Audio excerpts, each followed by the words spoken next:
ৰূপসীঘাটৰ বিধায়ক নুৰুল হুদাৰ সংবাদমেল নগাঁও লোকসভাৰ AIUDFৰ প্ৰাৰ্থী আমিনুল ইছলামৰ বিৰুদ্ধে ৰূপসীঘাট আৰক্ষী থানাত বিধায়ক নুৰুল হুদাই ৰুজু কৰে গোচৰ।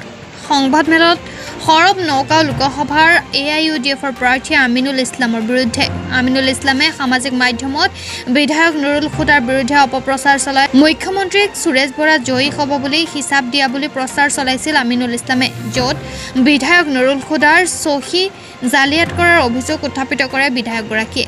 অসমৰ পৰা AIUDF দল নিশ্চিহ্ন হ'ব গৈ আছে, যাৰ বাবে বিধায়ক নুৰুল হুদাক টাৰ্গেট কৰি লৈছে।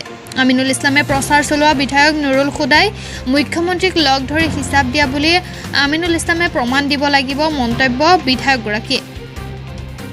আনফালে অসমত এইবাৰ কংগ্ৰেছে 8খন আসন লাভ কৰিব বুলি দাবী বিধায়কগৰাকীৰ। কংগ্ৰেছে 2024 লোকসভাত ডিব্ৰুগড়, যোৰহাট, কাজিৰঙা, শোণিতপুৰ, ধুবুৰী, নগাঁও, কৰিমগঞ্জ আৰু গুৱাহাটী কংগ্ৰেছৰ দখলত যাব বুলি মন্তব্য বিধায়ক নুৰুল হুদাৰ।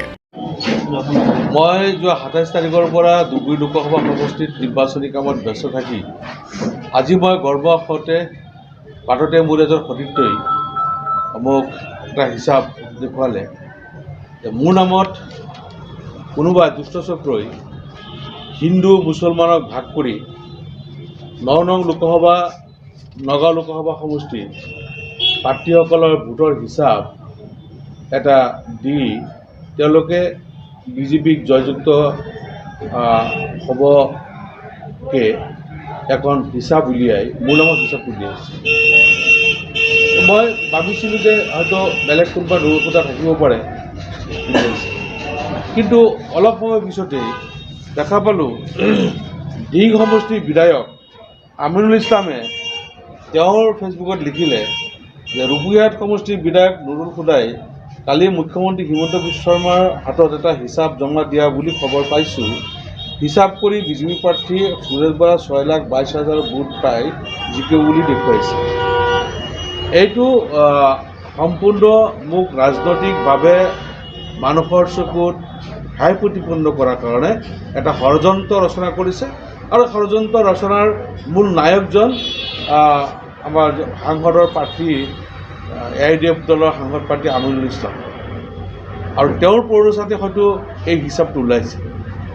মই 26 তাৰিখে ভোট দিয়াৰ পিছত আমাৰ এজেণ্টসকলৰ পৰা যিটো মই হিচাপ পাইছিলোঁ, মই হিচাপটো মোৰ সমষ্টিৰ হিচাপটো মই দেখুৱাই গৈছিলোঁ যে আমি আমাৰ সমষ্টিত জিকিম।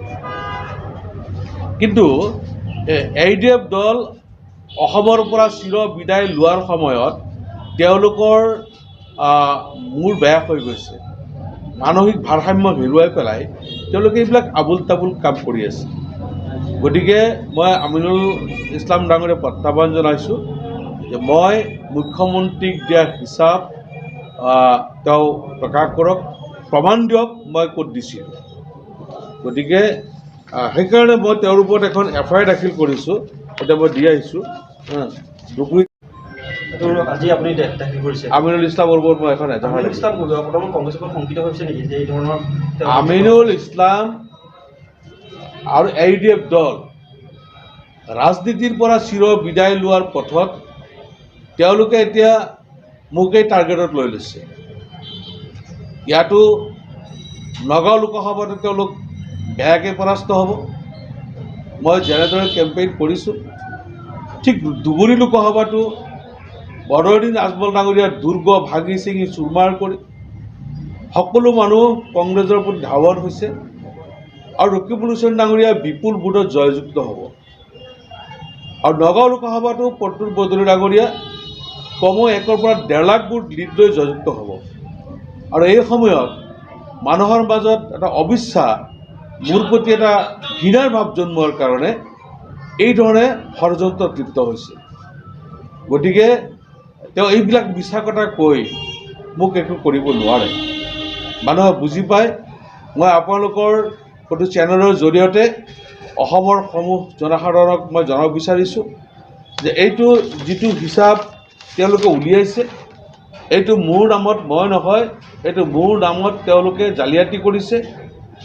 মোক মানুহৰ মাজত লাজ দিয়াৰ কাৰণে, মোক অপমান কৰাৰ কাৰণে এই ধৰণে অপপ্ৰচাৰ কৰিছে। আৰু আমিনুল ইছলামেও এই ধৰণে লিখিছে, মই মুখ্যমন্ত্ৰীক দিয়া বুলি কৈছে।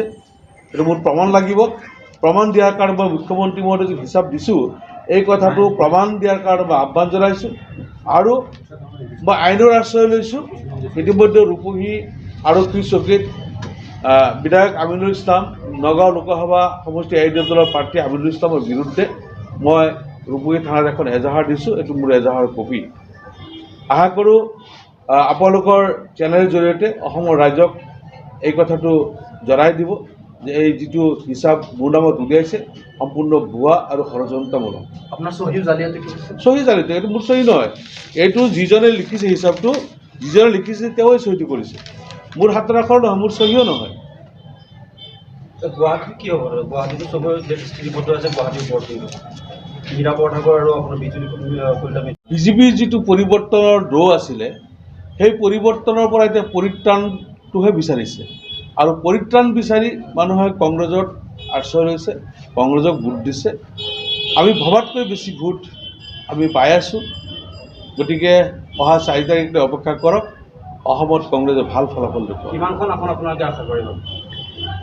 আমি 8খন আসন আমাৰ নিশ্চিতভাৱে আহিব। কোনকেইখন আহিব? ডিব্ৰুগড়, যোৰহাট, আমাৰ কাজিৰঙা, শোণিতপুৰ, গুৱাহাটী, ধুবুৰী, তাৰপিছত আমাৰ বৰাকবেলি আৰু নগাঁৱতো আছেই, নগাঁও আৰু আমাৰ বৰাকবেলিৰ যিটো আমাৰ হাফিজ ৰছিদ আহমেদ চৌধুৰী তেওঁ জয়যুক্ত হ'ব।